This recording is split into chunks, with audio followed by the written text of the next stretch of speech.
안녕하세요. 오랜만입니다. 어제 시험 준비는 잘 되어가고 있겠죠. 그럴 거라고 저는 확신합니다. 코로나가 다시 기승을 부리고 더위도 지금 기승을 부리고 있습니다만 여러분의 그 합격에 대한 열정이 이런 것들에 의해서 꺾여서는 안 되겠죠. 그죠?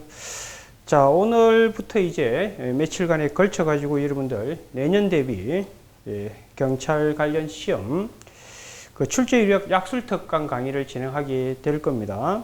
작년에도 진행이 됐었죠. 그죠? 출제 이력 약술 특강에서 제가 작년에 36개를 뽑아가지고 강의했었죠. 그죠? 물론 거기서 100% 다 출제가 됐습니다. 그죠? 적중률 100%를 자랑했던 그 출제 이력 약술 특강이었어요. 그죠? 자, 올해는 작년에 36개를 제가 추출을 했었고요. 출제 가능한 것을. 근데 반면에 올해는 좀 늘었어요. 47개를 뽑았어요.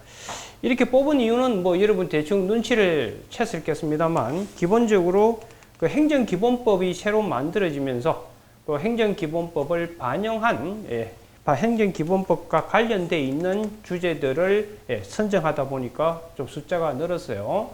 그리고 여러분들 약술 그 출제 기본 성향은 아시죠? 그죠? 한번 출제됐던 주제는 반복해서 출제 안 되는 게 경향이지만 이번에는 여러분 출제됐던 것도 제가 이게 수록을 해놨어요. 그 이유는 뭐 때문에? 행정기본법 때문에 어쩔 수 없이 그렇게 수록을 해놨고요. 그리고 이렇게 수록된 약술 중에서는 또 어디? 여러분 사례, 여러분 답안 썼을 때도 이제 활용될 수 있기 때문에 여기에 있는 행정기본법이 반영된 약술 주제에 대해서 여러분이 주목을 해둘 필요가 있을 겁니다. 아시겠죠? 그렇다면 여러분들 내년 시험도 여기서 거의 다 출제될 것이라고 확신하면서 같이 한번 진행을 해보도록 하겠습니다. 아시겠죠? 자, 첫 번째 주제가 법치행정의 원칙이에요. 이 법치행정의 원칙이라는 이름으로 출제된 적은 없어요. 법치행정의 원칙 안에 들어가 있는 법률 유보 원칙이 여러분 시험에 반복해서 출제가 됐었습니다. 그래서 법치행정 원칙을 집어넣은 이유는 이번 행정기본법 제8조에 법치행정의 원칙을 명시적으로 규정하고 있죠. 그래서 이번에 집어넣은 겁니다. 그래서 법치행정 원칙을 쓸 때는 당연히 법률 유보 원칙도 써야 되는 건 아시죠? 자, 그러면 법치행정 원칙의 전체적인 목차 구조 내지 흐름을 간단하게 보고 그 다음 이 교재 내용 가지고 우리가 뭘 중심으로 또 어떤 내용을 필두로 해서 답안을 완성해야 되는지 같이 한번 공부해 보도록 하겠습니다. 자, 그럼 7번 잠시 한번 보실래요? 자, 법치행정 원칙에 대해서 약속을 하라고 시험에 나오면요. 일단 전체 목차를 잠시 한번 볼게요. 당연히 서술에서는 법치행정의 원칙이 뭔지에 대해서 의의에 쓰셔야 되겠죠. 그리고 근거는 이번 행정기본법 제8조에서 근거가 마련되어 있기 때문에 그 부분을 살짝금 쓰시면 돼요. 그 다음 두 번째 목차는 시간적 여유가 없으면 빼더라도 크게 문제가 안 됩니다만 고득점을 받으려면 이 두 번째 목차에 대해서도 살짝 써주시면 좋습니다. 이 법치행정, 이게 이제 법치주의에서 튀어나온 거잖아요. 그죠? 그래서 법치주의의 역사적 발전이란 바꾸면 법치행정의 역사 발전이와 같은 말이에요. 그래서 법치주의의 역사적 발전은 총 3단계 과정을 밟아서 진행되어 왔다는 거. 그걸 간단하게 기술하고 그 다음 목차로 넘어가면 좋은 인상을 받게 될 겁니다. 아시겠죠? 그래서 시민적 법치에서 형식적 법치, 실질 법치로 이렇게 진행되어 왔다. 그 흐름을 간단히 기억해 두시면 됩니다.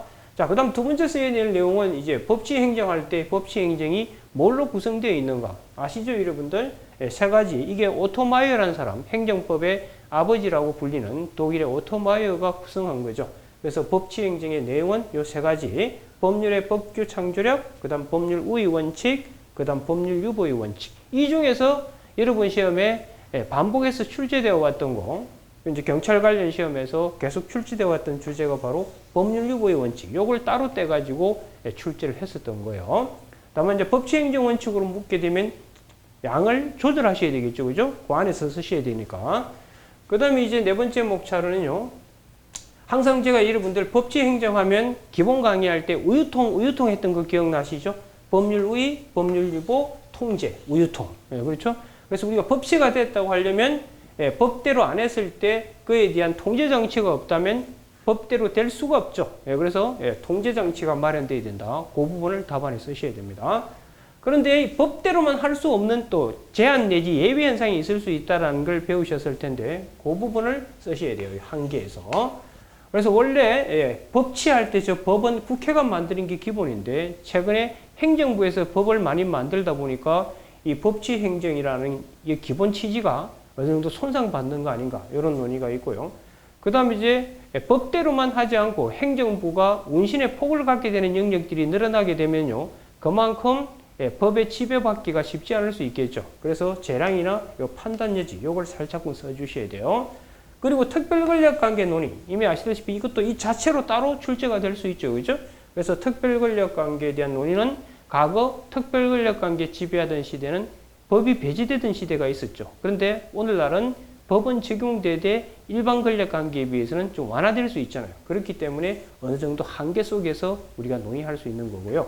그 다음에 이제 통치행위죠. 통치행위는 이것도 행정작용이지만 고도의 정치성이 있기 때문에 사법통제에서 빠지잖아요. 그러다 보니까 우리가 법치가 됐다는 건 우유통이 돼야 되는데 저 통에서 벗어나게 되기 때문에 법치 행정의 한계 문제에서 통치 행위를 여러분이 언급을 하셔야 됩니다. 아시겠죠? 그리고 마지막에 결여 이렇게 목차를 잡으시면 됩니다.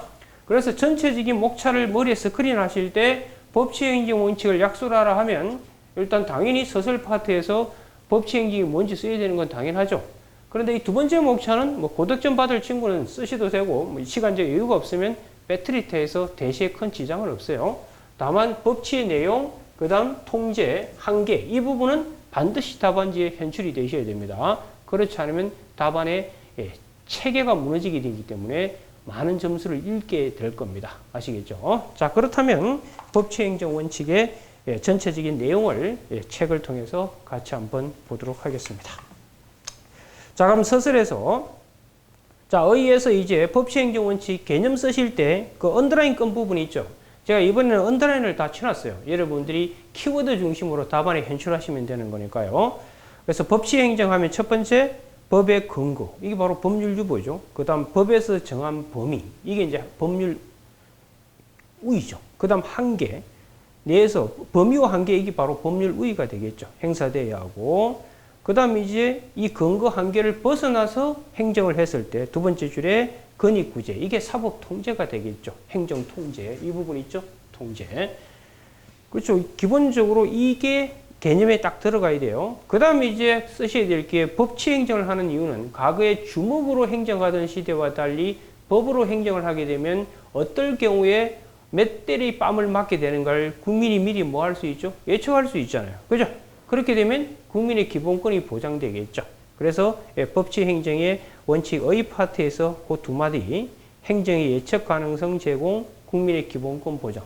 또 그렇게 되면 법에 따라서 행정을 해야 되기 때문에 행정이 국가가 기분 내키는 대로 할 수 없는 일이 벌어지죠. 그걸 자의를 방지한다라고 이야기하는 겁니다. 그 부분. 그 다음에 이제 근거에서 쓰셔야 될 것이 행정기본법 8조. 이번에 행정기본법 8조에서 명시적으로 법치행정 원칙을 규정하고 있죠. 그걸 답안에 현출하시기 바랍니다. 다만 이 행정기본법 8조는요. 법치행정 원칙이라는 이 목차, 제목 아래에 두 가지만 언급하고 있어요. 법률 우위하고 법률 유보. 법률의 법규 창조력에 관한 언급은 없습니다. 그거 좀 조심을 하시고요. 그 다음에 이제 법치주의 역사적 발전에서는 요 세 가지 3단계 시민, 형식, 실질로 나아갔다는 점, 그 세 가지를 답안에 현출할 수 있도록 하세요. 초창기의 법치는요, 기본적으로 이 법치에서 강조했던 것은 국가는요, 소국 국가 들어보셨을 거예요. 그죠? 소국 국가. 그래서 국민의 자유와 재산을 기본적으로 침범할 때는 법에 있을 때만 하게끔 하는, 그게 이제 시민적 법치주의 시대입니다. 근데 이게 시간이 지나면서요, 무조건 법대로만 하면 되는 거 아니냐라는 시대로 변질이 돼요. 쉽게 말해서 악법도 법이다. 법의 내용은 아예 고려하지 않고 법의 내용에 어떤 내용이 담겨 있더라도 법대로만 하면 그게 법치 아니냐라고 변질된 건데 그걸 형식적 법치라고 그래요. 그러다가 이제 비판이 일어나면서 오늘날은 법의 내용도 이제 고려하죠. 악법은 법이 될 수 없다. 그걸 실질적 법치주의라고 그러는 겁니다. 그래서 그 3단계 과정, 시민적 법치에서 출발, 형식 법치, 실질 법치로 왔다. 그렇게 딱 답안에 현출하시면 돼요. 자, 그 다음 이제 로마자 3번에 법치 행정의 원칙의 내용이죠. 요 세 가지. 법률의 법규 창조력, 법률 우위, 법률 유보. 요 개념들을 간단하게 답안에 쓸 수 있도록 하셔야 되죠. 이건 뭐예요? 법률이 법규를 만들어내는 거죠. 그죠? 법규라는 건 법규범 중에서 국민의 권리 의무에 영향을 미치는 거죠. 다만 행정부는 법률로부터 위임을 받았을 때만 하라. 그게 법률의 법규 창조력이죠. 그래서 키워드에 행정부는 법률에 수권이 없는 한, 수권은 단말로 위임이죠. 수권이 없는 한 스스로 법규를 창조할 수 없다는 것. 그걸 답안에 현출하시면 되겠어요. 그죠? 그리고 법률의 법규 창조력을 반영하고 있는 건 헌법 제40조. 했죠? 그거 딱 체크하시고요. 그 40조에 보면 국회 입법의 원칙을 선언하고 있다고. 쉽게 말해서 법규는 법률의 형태. 법률은 누가 만들어요? 국회죠. 그렇게 연결해서 답안에 쓰시면 돼요. 다만 법률의 법규 창조력이 예외도 있죠. 헌법 76조에 보면 이제 긴급명령. 이 긴급명령은 법률과 같은 레벨이죠. 이거는 행정부의 수장인 대통령이 바로 만들어 버리잖아요. 그죠? 그래서 국회가 법률을, 즉 쉽게 말해서 법규를 창조하지 않고 있는 거죠. 그죠? 그 다음 불문행정법 같은 경우도 당연히 국회가 창출한 건 아니죠. 그런 예외가 있다. 그거 체크하시면 되고요. 그 다음 법률의 원칙은 하도 공부 많이 하셨죠?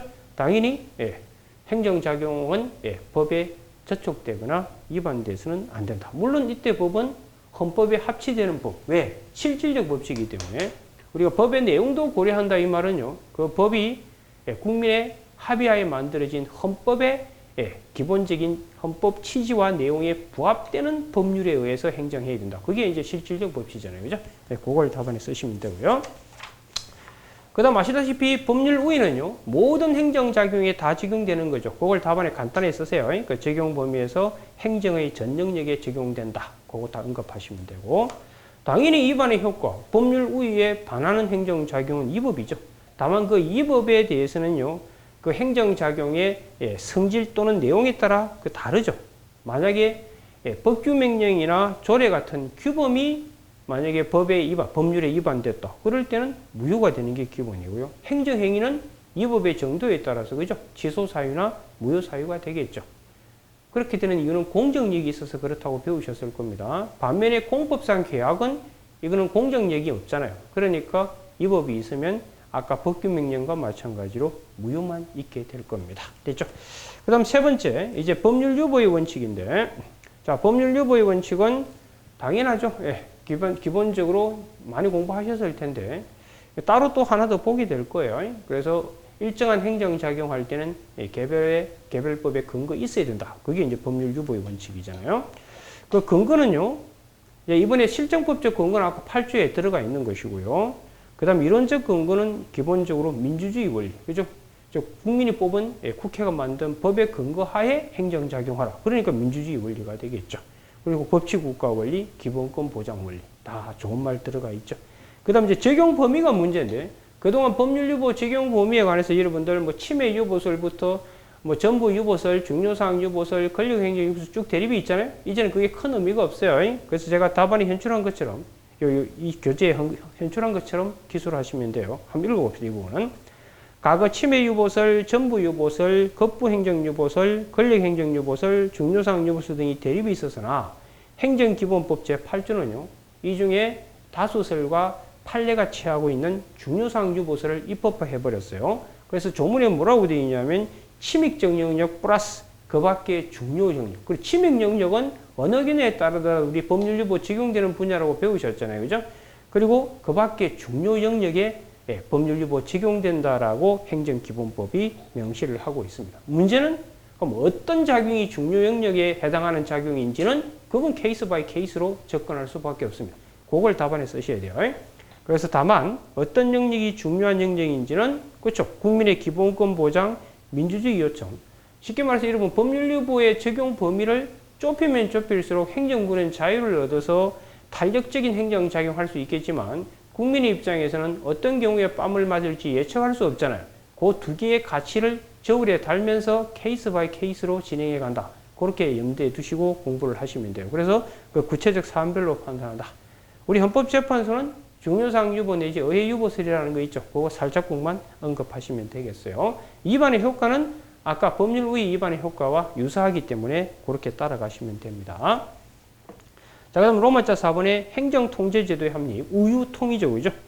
당연히 여러분들 아무리 법대로 하라 하더라도 법대로 안 했을 때 그에 대한 어떤 통제장치가 없다면 법을 누가 지키겠어요? 그죠? 예, 그래서 항상 이 법 부당한 공권력 행사에 의해서 국민 권익이 침해됐을 땐 침해된 국민의 권익을 구제해주는 제도적 장치. 대표적인 게 여러분들 뭐 행정쟁송 제도라든지, 그죠? 뭐 국가배상, 이런 것들이 문제가 될 수 있겠죠. 그걸 답안에 쓰시면 돼요.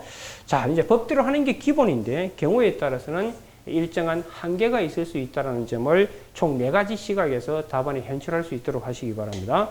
행정입법이 정대된다는 건 원래 법치 행정에서 국회가 법을 만들고 행정부는 그 법의 테두리 내에서 행정작용하고 그 테두리 벗어났을 땐 사법부가 통제함으로써 법치 행정이 유기적으로 돌아간다고요.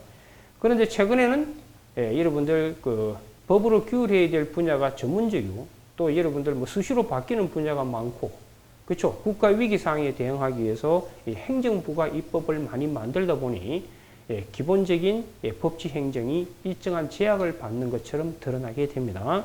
그래서 그 행정입법 정대, 그걸 답안에 쓰셔야 돼요. 그래서 의회의 입법 능력 한계로 인해 행정입법이 날로 정대하고 있다는 현상. 이게 바로 법치 행정 원칙의 한계 현상 중에 하나라는 거. 그리고 재량과 판단 여지가 인정되면 그만큼 행정부가 운신의 폭을 갖게 되겠죠. 그 한도 내에서는 어떻게 돼요? 그렇죠. 일정 한계를 벗어나지 않는 이상은 자유를 얻기 때문에 엄격한 법치 행정의 잣대를 들이댈 수는 없겠죠. 그 한도 내에서는 기본적으로 법치 행정의 한계다, 이렇게 얘기할 수 있다는 거예요. 그리고 기본적으로 그 한계 내에서 행동했을 땐 또 사법 통제도 안 되잖아요. 그죠? 우리가 법치 행정을 100% 적용받게 되면 우유통 이렇게 되는 거니까요. 그 다음에 특별 권력 관계는 과거 같은 경우는 아예 법치에서 벗어났었죠. 그런데 오늘날은 이게 극복이 됐죠. 그렇죠? 그래서 오늘날은 당연히 법치가 적용된다는 점만 언급하시고, 다만 일반 권력 관계에 비해서는 좀 완화될 수 있다는 것도 언급하면 좋겠습니다. 통칭에는 여러분들 뭐 이 자체로도 약술로 따로 나올 수 있어요. 그러니까 특별 권력 관계도 이 자체로서 약술 문제로 충분히 출제 가능할 수 있습니다. 그러니까 통칭에는 대표적인 법치의 예외 현상에 들어온다는 점, 그걸 참고하시면 되겠죠. 자, 결합 파트에 제가 뭘 적어놨는지 보세요. 법치 행정의 원칙은 행정법의 근간을 형성하는. 왜요? 만약에 법치 행정이라는 게 없으면 행정법은 존립할 수가 없죠. 행정할 때 법에 의해서 하라. 이게 법치 행정인데 법치 행정이 없어져 버리면 행정법은 있을 이유가 없잖아요. 그죠? 그래서 그리고 이 법치 때문에 국민이 보호되는 거죠. 그죠? 그래서 국민의 권익을 보호하기 위해서는 그 예외는 엄격히 제한해야 되겠죠. 아까 원칙, 법치 행정 원칙의 한계 내지 예외가 있었잖아요. 그걸 계속 확대해 버리게 되면 법치 행정은 무의미해지게 되겠죠. 그죠? 그래서 그 엄격히 제한돼야 되고, 더불어 실효적인 통제 수단과 국민의 권익 보호제도를 꾸준히 제도화하는 노력이 경주돼야 된다. 그래서 여기서 결합 파트에서 여러분 쓰셔야 될 건 법치 행정이 어떤 의미를 갖는지, 그죠? 그건 행정법의 근간을 형성하는 기본 원리다. 그거 하나 체크하시고, 그렇다면 법치 행정의 원칙의 한계 내지 예외는 엄격히 제한돼야 되겠죠. 그죠? 그리고 그 한계 내지 예외를 설정했다 하더라도 또 일정한 범위를 벗어났을 땐 그에 대한 실효적인 통제 장치를 마련해야만 국민이 보호될 수 있겠죠. 그런 점을 답안에 쓰시면 됩니다. 자, 그럼 첫 번째 주제인 법치 행정의 원칙은 대충 이 정도 하시면 답안에 쓰는데 문제 없을 것 같아요. 자, 이제 마무리를 한번 해봅시다. 자, 법치 행정의 원칙이 시험에 나오면 목차를 한번 쭉 연상시켜 보세요. 법치 행정 원칙을 약술하라. 그럼 서술에서 법치 행정의 원칙이 뭔지 의의를 쓰셔야 되겠죠. 그죠? 의의 쓰시고, 그 다음 두 번째, 법치 행정 원칙을 규정하고 있는 행정기본법 8조, 그걸 답안에 현출할 수 있도록 하시라고요. 그 다음 이제 예리기 되시는 분들은 이 법치가 어떻게 발달되어 왔는지, 시민, 형식, 실질, 그거 답안에 간단히 쓰시면 좋고요. 그 다음 이제 빠뜨리면 안 되는 게 이제 법치 행정 원칙의 내용. 사실 이제 우리 행정기본법에는 법률 의의와 법률 유보 원칙만 법치 행정의 내용에다 집어넣고 있습니다만, 뭐 학자들은 법률의 법규 창조력도 집어넣고 있죠. 그래서 법률의 법규 창조력, 그 다음 법률의 법률 유보 원칙을 간략하게 쓸 수 있도록 여러분이 준비해 두시기 바랍니다. 그 다음 이제 법치가 되기 위해서는 우유통이라고 했잖아요. 통. 그래서 행정통제제도 확립, 그걸 쓰시고요. 그 다음 이제 마지막에 여러분들이 법치 행정의 원칙의 한계 내지 예외, 그걸 총 4가지, 행정입법, 재량 판단 여지, 특별 권력 관계, 통칭, 그걸 답안에 쓸 수 있도록. 결합 파트에서는 법치 행정이 갖는 의의, 제도 취지적 의의를 간단히 언급하시면서 법치 행정 원칙의 예외 내지 한계는 엄격히 제한되어야 된다. 그걸 기술하시면서 국민보호장치를 계속 만들어 나가야 되는 거 그거 제시하시면서 답안을 마무리하시면 됩니다. 됐죠? 자, 그러면 첫 번째 주제인 법치행정의 원칙은 이것으로 마무리 짓도록 하고요. 이제 잠시 쉬었다가 두 번째 주제인 우리 법치행정 원칙 안에 들어있는 법률유보 원칙, 이건 이미 한번 출제됐어요. 한 번 출제된 게 아니라 여타 경찰 관련 시험에서 많이 출제되어 왔었죠. 출제되어 왔지만 이게 이제 행정기본법이 만들어지면서 제가 어쩔 수 없이 이걸 다시 집어넣은 거예요. 아시겠죠? 혹시 당연히 뭐 새로 법이 바뀌면 반영해서 출제하고 싶은 욕구가 생길 수 있잖아요. 그죠? 그렇기 때문에 여러분들이 뭐 출제됐기 때문에 빼버려야 되겠다 하지 마시고요. 이번에는 좀 봐두시는 게 좋지 않을까 이런 생각이 듭니다. 자, 그럼 잠시 쉬었다가 법률 유보 원칙에 대해서 같이 한번 공부해 보도록 하겠습니다.